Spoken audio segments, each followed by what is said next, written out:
అప్పుల బాధలు వెంటాడుతున్నాయా? అయితే 6 JVR వారి జాతిరత్నాలు ధరించండి.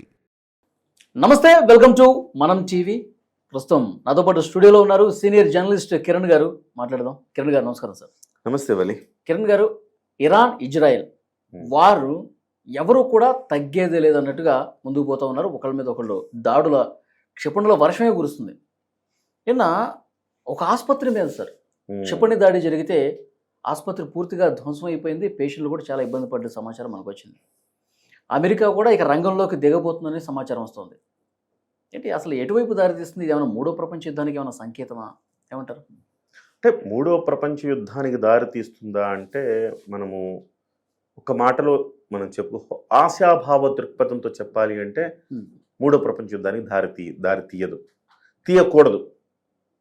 సో ప్రస్తుతం ఉన్న సిచ్యువేషన్ని మీరు అమెరికా ఎందుకు రంగంలో దిగాల్సి వస్తుందంటే, వాస్తవానికి అమెరికా ఏమనుకుందంటే ఇజ్రాయెల్ ఒక 4 రోజుల్లో ఇరాన్ని మడత పెట్టేస్తుంది అనుకుంది. కానీ ఇరాన్ శక్తియుక్తులను కూడా అంచనా వేయలేకపోయారు.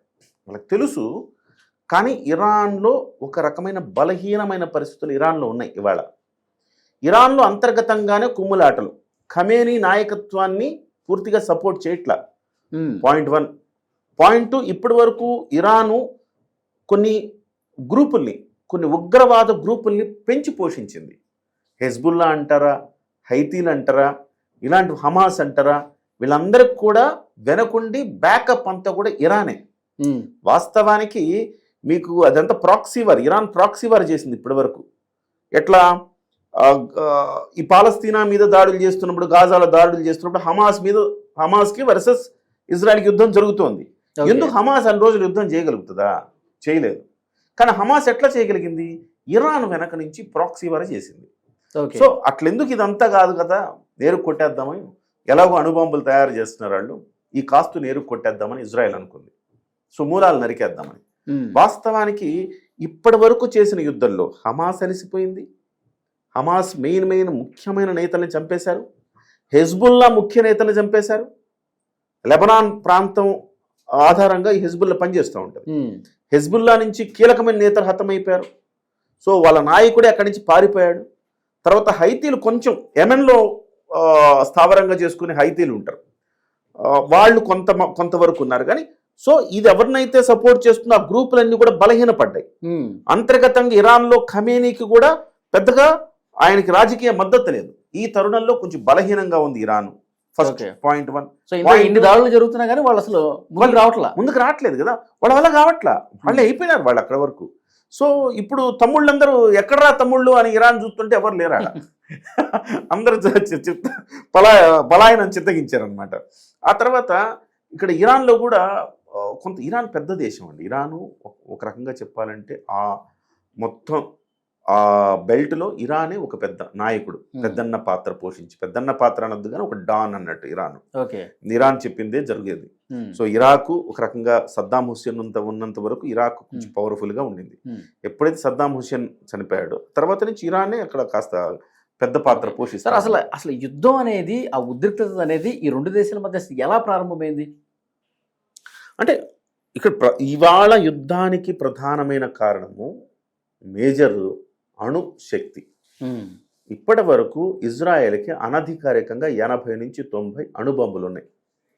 ఇరాన్ కూడా అణుబాంబులు తయారు చేసుకోవాలి, అణ్వాయుధాలు తయారు చేసుకుంటేనే మనం ఒక సేఫ్ కంట్రీగా ఉంటామని ఇరాన్ భావించింది.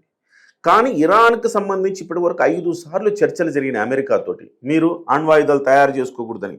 2018లో 90% యురేనియం శుద్ధి చేసిన తర్వాత, అంటే 95% వరకు యురేనియాన్ని శుద్ధి చేస్తే అది అణ్వాయుధంగా మార్చుకోవచ్చు.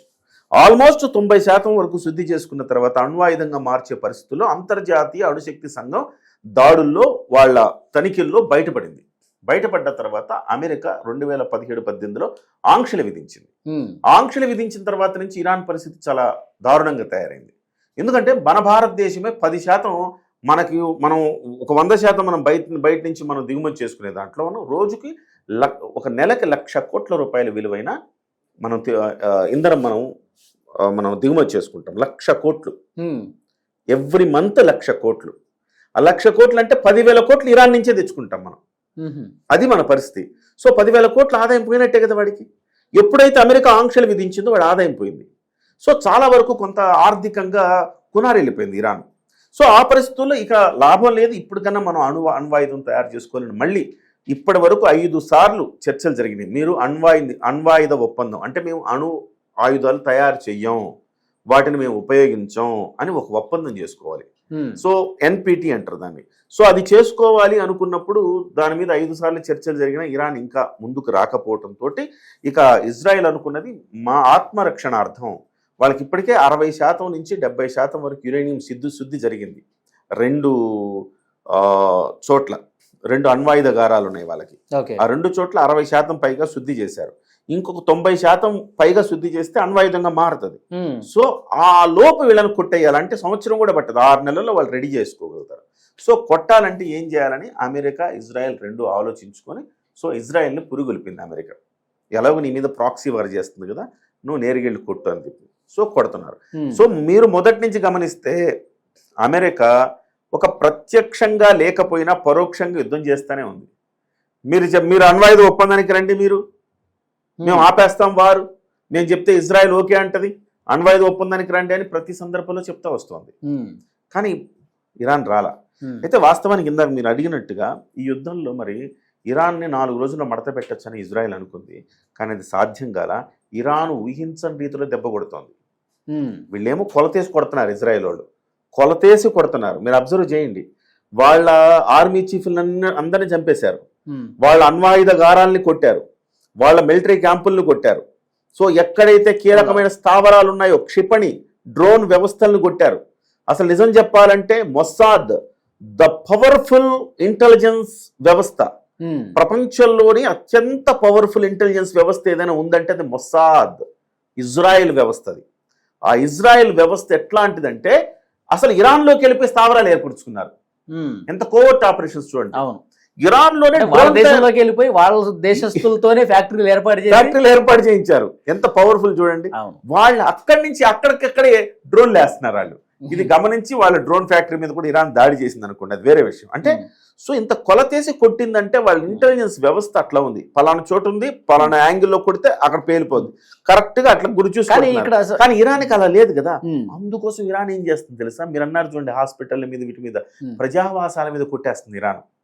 దిక్కు తోచట్ల ఇరాన్కి. అవును, ఏం చేయాలి అంటే వీళ్ళేమో మీ ఇంతకుముందు మీరు చెప్పినట్టు సైనిక స్థావరాల మీద, అణ్వస్త్ర తయారీ కేంద్రాల మీద, సైనిక స్థావరాల మీద, వీటి మీద దాడి చేస్తుంటే వీళ్ళేమో డైరెక్ట్ పౌరుల మీద వేస్తా ఉన్నారు, ఆసుపత్రుల మీద వేస్తున్నారు, స్కూల్స్ మీద వేస్తున్నారంట. దిక్కు తోచట్ల వాళ్ళకి. కానీ ఇక్కడ సైనిక సంపత్తి విషయంలో మీకు ఇరానే గొప్పగా కనబడుతుంది. సైనిక సంపత్తి 6 లక్షల మంది సైనికులు ఉన్నారు ఇరాన్కి. ఇజ్రాయెల్కి 1,70,000 మంది ఉన్నారు. కానీ ఒక్కోడు 10 మందితో సమానం. కారణం ఏంటంటే అత్యాధునిక వెపన్స్ ఉన్నాయి వీళ్ళ దగ్గర. వీళ్ళ దగ్గర కాలం చెల్లిన వెపన్స్ ఉంటాయి వీళ్ళ దగ్గర అత్యాధునిక వెపన్స్ ఉంటాయి. డబ్బులు ఉన్నాయి కదా, తెచ్చుకుంటున్నారు. వీళ్ళ దగ్గర డబ్బులు లేవు ఈ మధ్యకాలంలో, వీళ్ళ దగ్గర ఆయిల్ కూడా కొంటల్లా. సో వీళ్ళ పాత వెపన్స్ అయిపోయినాయి. సో ఈవెన్ దో ఉన్న వెపన్స్ అన్నిటిని వాడి ఇరాను తన ఆత్మరక్షణార్థం ఊహించని రీతిలో ఇజ్రాయెల్ని దెబ్బ కొట్టింది. ఇజ్రాయెల్కి ఎవ్రీ డే 1,700 కోట్ల రూపాయలు, 17,000 కోట్ల రూపాయలు యుద్ధం మీద ఖర్చు పెడతా ఉంది. సో ఇజ్రాయెల్ కూడా ఆయుధాలు అయిపోయినాయి. ఇజ్రాయెల్ ఒక రాత్రి గంట సార్ 2,400 కోట్ల రూపాయలు ఖర్చు పెడుతుందంట, ఓన్లీ గగనతల రక్షణ కోసమే. అవును. సో ఇజ్రాయెల్ దగ్గర కూడా ఇజ్రాయెల్ ఐరన్ డోమ్ అని గొప్పగా చెప్పుకునేవాళ్ళం. ఒకప్పుడు చీల్చుకుంటూ వస్తుంది. ఐరన్ డోమ్ కూడా చేతులెత్తేసింది. ఐరన్ డోమ్ వల్ల కూడా కావట్లా పట్ల కొట్టి పడేస్తున్నారు. ఊహించలా వాళ్ళు ఈ రకమైన దాడిని. ఇజ్రాయెల్ ఊహించలా. ఇజ్రాయెల్ ఏమనుకుందంటే మన ఐరన్ డోమ్ మనల్ని కాపాడుతుంది, మనం వాళ్ళ మీద గురిపెట్టి కొట్టేస్తాము, 4 రోజుల్లో వాళ్ళు మన కాళ్ళబేరానికి వస్తారు, అప్పుడు రాజీ కుదుర్చుకొని అణ్వాయుధ ఒప్పందం చేసేసుకుందాము అనేది ప్లాన్. కానీ అది బెడిసి కొట్టింది. ఇరాను అనుకోని రీతిలో చెలరేగిపోవటం, జనావాసాల మీద కొట్టడం, హాస్పిటల్ మీద కొట్టడం. సో అదే సమయంలో ఐరన్ డోమ్ అనేది పనిచేయకపోవటం, ఇవన్నీ చూసిన తర్వాత ఇజ్రాయెల్ చేతులు ఎత్తేసింది. ఒక రకంగా బయటకి గాంభీర్యాన్ని ప్రదర్శిస్తుంది, కానీ అమెరికా జోక్యం చేసుకోకపోతే అయిపోయాం అన్నట్టుగా ఉంది. ఇప్పుడు క్లైమాక్స్ కి చేరుకుంటున్న సమయంలో ఇక రేపో మాపో అమెరికా కూడా ఎంటర్ అయిపోతుందని చెప్పి పెద్ద ఎత్తున చర్చ జరుగుతుంది. G7 సమ్మిట్ నుంచి ట్రంప్ ఎప్పుడైతే హుటాహుటిన ఇజ్రాయెల్కి వచ్చేసాడో ఈ కథన రంగంలోకి దూకటానికే ఆయన వచ్చాడని చెప్పి చర్చ కూడా ఉంది. ఇప్పుడు అమెరికా నేరుగా యుద్ధ క్షేత్రంలోకి దిగి నేరుగా ఇరాన్ని అటాక్ చేసే పరిస్థితి ఉంటే తర్వాత పరిణామాలు ఎట్లా ఉంటాయి? ఒకవేళ నేరుగా అమెరికా ఇరాన్ మీద దాడి చేసినా నేను అనుకోవటం రష్యా, చైనా, యెమెన్ ఈ దేశాలన్నీ వస్తాయని నేను అనుకోను. యెమెన్ కొంచెం ప్రత్యక్షంగా యెమెన్ మద్దతు ఇస్తుంది, కానీ మిగతా పెద్ద దేశాలు వాళ్ళకి వారికి మద్దతుగా నిలబడతాయని కూడా ఎవరి దేశం వాళ్ళకి ముఖ్యం. ఇంతకు ముందులా లేదు. ఇంతకు అంటే ముందులా మనమంతా ఒకటి మన 21 గుడ్డిగా యుద్ధం చేసుకునే 21 పరిస్థితి లేదు మిత్ర ఇవాళ. దేశాలతో ఒక ఆర్మీని కూడా ఏర్పాటు చేద్దాం ఆర్మీ ఏర్పాటు చేసుకుని ఏ ఉన్నా కానీ ఒకవేళ ఇరాను ఇవాళ చేతులెత్తేసే పరిస్థితి, అమెరికా వస్తే ఇరాను చేతులెత్తేస్తుంది. అలా కాకుండా అమెరికా వస్తుంది కాబట్టి రష్యా, చైనాలు గనక ఇరాన్కు మద్దతు ఇస్తే అది 3వ ప్రపంచ యుద్ధానికి దారితీసే అవకాశం ఉంది. అమెరికా ఒక్కటే కాదు, ఫ్రాన్స్, జర్మనీ, ఇటలీ ఇది దేశాలన్నీ కూడా ఇజ్రాయెల్ వైపు నిలబడతాయి. సో ఆ వేళ చైనా, రష్యాలు అక్కడ నిలబడాలి. కానీ ఇక్కడ సమస్య ఏంటంటే వాళ్ళు చాలా వేగంగా ఎదుగుతున్న ఎకానమీలో భారతదేశం కూడా ఎందుకు యుద్ధం ఆపేసింది వాళ్ళు? మంది వేగంగా ఎదుగుతున్న ఎకానమీ మంది. ఈ పరిస్థితులు అనవసరంగా రచ్చ చేసుకొని మనము నెంబర్ 3కి వచ్చాం, నెంబర్ 4కి వచ్చాం. ఇవాళ 3కి 2కి వెళ్లాల్సిన వాళ్ళం మనం. అలాంటి స్థితిలో మనం అనవసరంగా యుద్ధం వల్ల మనం ఆర్థికంగా చితికిపోవడం అవసరం లేదని చెప్పేసి రాజీ ఫార్ములాకి ఓకే అన్నాం మనం. కానీ ఇవాళ చైనా కూడా అదే పరిస్థితి. బయటికి మేకపోతు గాంభీర్యం ప్రదర్శిస్తే మీరు అక్కడ మేము వస్తాం అంటే, కానీ పరోక్షంగా మాత్రం వాళ్ళకి ఆయుధ సంపత్తిని ఇస్తాయి. పరోక్షంగా రష్యా గానీ చైనా గానీ ఆయుధ సంపత్తిని ఇస్తాయి. అంతవరకే. రష్యా కూడా ఇప్పుడు ఆర్థిక మాంద్యంతో కొట్టుమిట్టాడు. అంతవరకే తప్ప ప్రత్యక్ష యుద్ధానికి రాలేవు. వస్తే వాళ్ళ దేశ ప్రజలే వాళ్ళని వ్యతిరేకించే పరిస్థితి కనబడుతుంది. సో ఆ దేశం వాళ్ళిద్దరు యుద్ధం చేసుకుంటుంటే మీరు వెళ్తే మన దేశాన్ని ఎందుకు నాశనం చేస్తున్నారు అనే పరిస్థితి వస్తుంది. కాబట్టి ప్రత్యక్షంగా యుద్ధానికి దారి తీసే పరిస్థితులు లేవు. పరోక్షంగా వాళ్ళు వెపన్స్ అయితే ఇస్తున్నారు. ఇప్పటికే చైనా క్వశ్చన్ చేస్తున్నాడు. అదే మాటల యుద్ధం జరుగుతుంది, ప్రత్యక్ష యుద్ధం జరగదు. మాటల యుద్ధం మాత్రం బాగా జరుగుతుంది. డెఫినెట్ గా ఇది 3వ ప్రపంచ యుద్ధానికి దారి తీయకపోయినా కొంచెం బెదిరిస్తూ ఉంటారు. మేము లేస్తే మనిషి కాదు అని చెప్పి బెదిరిస్తూ ఉంటారు. ఎందుకంటే ఎప్పుడు క్లోజ్ అవుతుంది సార్? చాలా మంది అసలు సరిగ్గా అమెరికా దిగితే 3 రోజులు 2-3 రోజులు అమెరికా ప్రత్యక్షంగా యుద్ధానికి దిగితే 2-3 రోజుల్లో ఎవరు కూడా వీళ్ళిద్దరు ఇజ్రాయెల్, ఇరాన్ వెనకడుగు ఇట్లా సై అంటే సై అంటున్నారు. వెనకడు వేయట్లా, ఒకళ్ళ మీద ఒకళ్ళు 100 మిసైళ్లతో దాడి చేసుకుంటున్నారు. సో అదే ఇక్కడ ఈ సిచ్యువేషన్ ఏంటంటే మనం అర్థం చేసుకోవాల్సింది, ఇజ్రాయిల్ ముందు ఇరాను మోకరిల్లుతుంది అనుకుంటే అది జరగల. ఇది ఇక్కడ ట్విస్ట్. ఇరాన్ అనేది ఇంత బలంగా ఫైట్ చేస్తుందని అనుకోలేదు ఎవరు. ఇవాళ ఇరాన్ అంత బలంగా ఫైట్ చేస్తుంది. ఇంకొక కీలకమైన అంశం, ఈ 2 ప్రధానమైన అణ్వాయుధ స్థావరాల మీద దాడులు చేసేసాం, అయిపోయింది, రేడియేషన్ వచ్చేస్తుంది అనుకున్నారు. ఇక వాళ్ళు కాళ్ళబేరమే అనుకున్నారు. కానీ వాళ్ళు అట్టడుగున భూగర్భంలో శత్రు దుర్భేద్యంగా నిర్మించుకున్నారు. అవి మామూలు బాంబులతోటి వాటిని పేల్చలేరు. కాబట్టి ఇజ్రాయెల్ ఎన్ని బాంబులు వేసి కొట్టినా ఏం చేసినా అవేం కావు. అది అంతర్జాతీయ అణ్వస్త్ర సంఘం దాన్ని ధృవీకరించిన తర్వాత ఇప్పుడు అమెరికా హుటాహుటిని వెళ్ళిపోయింది. దేనికంటే మరి వాళ్ళ అణ్వాయుధ స్థావరాన్ని దెబ్బ కొట్టకపోతే మనం ఏం చేసినట్టు కాదు.